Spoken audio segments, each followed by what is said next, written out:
Good morning everyone. आज हम देखेंगे मैश एनालिसिस का टाइप 3। पिछले वीडियो में आप लोगों ने देखा होगा मैश एनालिसिस के दो टाइप, जिसमें मैंने आपको बताया कि जब आपके दो मैसेज हों तो कैसा बनेगा। सेकंड क्वेश्चन में आपको बताया कि जब आपके तीन मैसेज हों तो कैसा बनेगा। आज हम देखेंगे कि जब मैश में करंट सोर्स हो तब कैसे बनाएंगे। ठीक है, तो पूरा वीडियो को ध्यान से देखिए। तो स्टार्ट करते हैं। ये मैंने क्वेश्चन नंबर 3 लिया है। ठीक है, इसमें आप देखेंगे, इसका नेमिंग कर देता हूँ ABCDEF। इसका मैंने नेमिंग कर दिया। अब अगर आप यहाँ पे इसको ध्यान से देखें तो आपको पता चलेगा कि C और D ब्रांच के बीच में एक करंट सोर्स है 10 एम्पियर का। C और D के बीच में है करंट सोर्स 10 एम्पियर का। तो KVL में जब हम KVL इक्वेशन लिखते हैं तो हमारा इक्वेशन क्या होता है, आइदर वोल्टेज होता है, either I times of R होता है। तो C और D के बीच में जब हम KVL अप्लाई करेंगे अगर, तो C और D के बीच में हम ना तो वोल्टेज लिख पाएंगे ना तो हम I इंटू R लिख पाएंगे, क्योंकि इस 10 एम्पियर के क्रॉस में या उसका इंटरनल रेजिस्टेंस नहीं दिया हुआ है। दैट मीन्स हम इस वाले CD वाले पाथ का वोल्टेज नहीं लिख सकते और I इंटू आर फॉर्मेट में भी नहीं लिख सकते। तो इस क्वेश्चन को कैसे बनाया जाए, तो इस क्वेश्चन को बनाने के लिए हमको इस C और D पाथ को छोड़ना पड़ता है। कभी भी हमको इस वाले पाथ में KVL इक्वेशन नहीं लिखेंगे, इस चीज़ का ख्याल रखना। अब ये देखने में लगेगा कि अरे यार अब कैसे करें, तो ये दिखने में भली डिफ़िकल्ट टाइप का लग रहा है लेकिन है ये इजी। तो अब हम इसको प्रोसीड करते हैं। तो इसको अगर हमको सॉल्व करना है तो हमको अगेन दो मैश हैं ABEFA।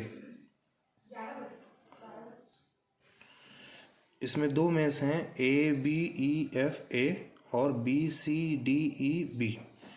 तो आपको क्या करना है, दोनों क्लॉकवाइज ले सकते हैं या दोनों को एंटी क्लॉकवाइज ले सकते हैं। मैं इसको एंटी क्लॉकवाइज ले रहा हूँ, आपको आगे कारण समझ में आ जाएगा क्यों। ये हो गया I1, ये हो गया आपका I2। एंटी क्लॉकवाइज लेने का कारण क्या है, एंटी क्लॉकवाइज लेने का कारण ये है कि जब आप एंटी क्लॉकवाइज ले रहे हैं इस वाले मेश में तो ये I2 करंट कैसे फ्लो हो रहा है EDCB, और 10 एम्पियर कैसे फ्लो हो रहा है, इसी में फ्लो हो रहा है D से C, यानी कि I2 और 10 एम्पियर का डायरेक्शन क्या है, सेम है। तो आप इसको लिख सकते हो I2 इक्वल्स टू 10 एम्पियर। ये आपको सीधा मिल गया डायरेक्ट।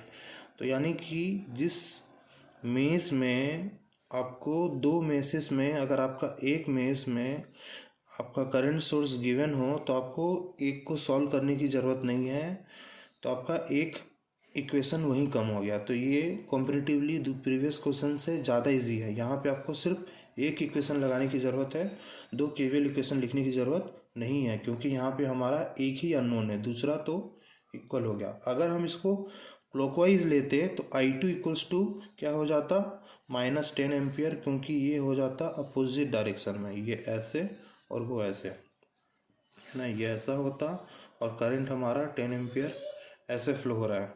तो हमारा उस केस में I2 इक्वल्स टू कितना हो जाता, -10 एम्पियर। ठीक है, तो इसको छोड़ दीजिए फिलहाल। अब आप क्या कीजिए,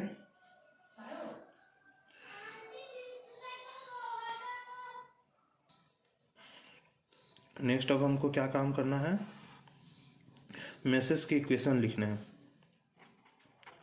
तो इन मेश ABEFA, देखिए मैं हमेशा जहाँ से स्टार्ट करता हूँ वापस वहीं पे रिटर्न आता हूँ। ये सब गलती आपको नहीं करना है। ठीक है, आपको भी ऐसे ही मेरी तरीके से जहाँ से स्टार्ट किए वापस वहीं पे रिटर्न आना है। तो in mesh ABEFA KVL equation gives, कितना हो जाएगा, ए से स्टार्ट कीजिए। तो ये हो जाएगा आपका 10 में करंट की डायरेक्शन हम क्या ले रहे हैं, एंटी क्लॉकवाइज लिया है तो हम इधर से स्टार्ट करेंगे ना, एंटी क्लॉकवाइज लिखेंगे। तो ये प्लस से माइनस, ये हो जाएगा प्लस से माइनस, ये हो जाएगा प्लस से माइनस, क्योंकि हम ले रहे हैं एंटी क्लॉकवाइज, ध्यान देना। ठीक है, तो हम लिखेंगे ए बी में से ये लिख दिया, लेकिन आपको लेना है एंटी क्लॉकवाइज में। तो ये हो जाएगा, हम ए पॉइंट से स्टार्ट करेंगे, बाद वाले साइन को ले रहे हैं तो प्लस से minus, it will be -100। Then आप यहाँ पे आ गए, यहाँ पे आ गए, फिर प्लस से minus, it will B -5। Current आपका एक I1 ऐसे फ्लो हो रहा है डाउनवर्ड टू अपवर्ड, और सेम टाइम पे ऊपर से नीचे आ रहा है, हमको इसके रेस्पेक्ट पे लेना है। तो ये हो जाएगा I1 - I2। ध्यान से सुनिए, नीचे से ऊपर गए प्लस, वो हमारा एक्चुअल डायरेक्शन है, ठीक है, और प्लस से माइनस तो बाद वाले साइन के लिए, इसलिए माइनस। तो इस डायरेक्शन में I1 जा रहा है, I2 ऊपर से नीचे आ रहा है, दैट मीन्स I1 - I2। यहाँ पे आ गए, फिर अगेन इस डायरेक्शन में मूवमेंट हो रहा है, तो प्लस से minus, -10 times of I1 equals to 0। इसको सिंप्लीफाई कीजिए तो ये हो जाएगा -5I1 -10I1 minus plus 5I2, और ये हो जाएगा -100 इक्वल्स टू 0। 1 2 3 4, 1 2 3 4। तो चारों हमने काउंट कर लिए, कहीं कोई टर्म नहीं छूटा। तो ये हो गया हमारा -5I1, और ये हो गया हमारा, इनको सॉल्व करने से -5I2, और ये हो गया हमारा 100। इसको आप लिख सकते हो 5I1 + 5I2 इक्वल्स टू -100। ये हो गया हमारा पहले वाले से। अब हमको पता है कि I2 इक्वल्स टू कितना है, 10 एम्पियर। तो आप इसकी जगह पुट कर दीजिए 10 एम्पियर। तो ये हो गया -100। तो ये हो गया 5I1 इक्वल्स टू -100 -50। तो ये हो गया I1 equals to -150/5, that is -30 ampere. मैंने आपको पिछले वीडियो में बताया था कि माइनस का क्या मतलब है। माइनस का मतलब ये है कि हमने जो डायरेक्शन एज्यूम किया है, एक्चुअल में करंट उसके अपोजिट फ्लो हो रहा है। तो अगर आप इस क्वेश्चन को ध्यान से देखें तो आपको दिख रहा है कि सोर्स के अकॉर्डिंग आपका करंट कैसे फ्लो होना चाहिए, ए से बी, और बी जाने के बाद यहाँ पे अगर थोड़ा देर के लिए पॉज हो जाइए, इस करंट से देखिए तो यहाँ से भी एक करंट आएगा जो सी से बी जाएगा, और वो दोनों करंट ऐड होकर के नीचे चले जाएंगे। फिर यहाँ का पाथ यहाँ और यहाँ का वापस यहाँ, ठीक है। तो ऐसा होना चाहिए, यानी कि ये करंट ऐसे, ये करंट ऐसे, और दोनों मिला करके नीचे, ठीक है। तो हमने कैसा लिया है, अपोजिट लिया है, ठीक है। तो आप कुछ भी लीजिए, आप अगर आपका एजम्पशन गलत है तो नेगेटिव आ जाएगा। तो I1 आपको कितना मिला, -30 एम्पियर।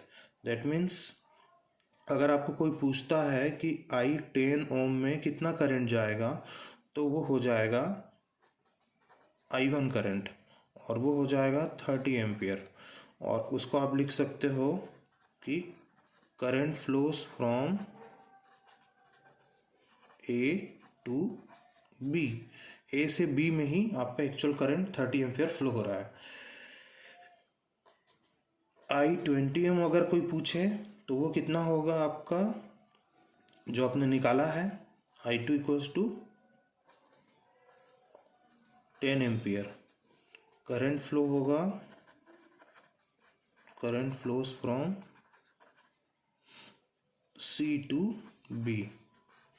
अब ये तो था एकदम इजी क्वेश्चन, लेकिन थोड़ा सा देखने में डर लग सकता है लोगों को कि एक करंट सोर्स है, तो या तो लोग ये गलती करेंगे कि यहाँ पे भी KVL अप्लाई कर देंगे और इस 10 ओम के साथ में पता नहीं क्या करेंगे,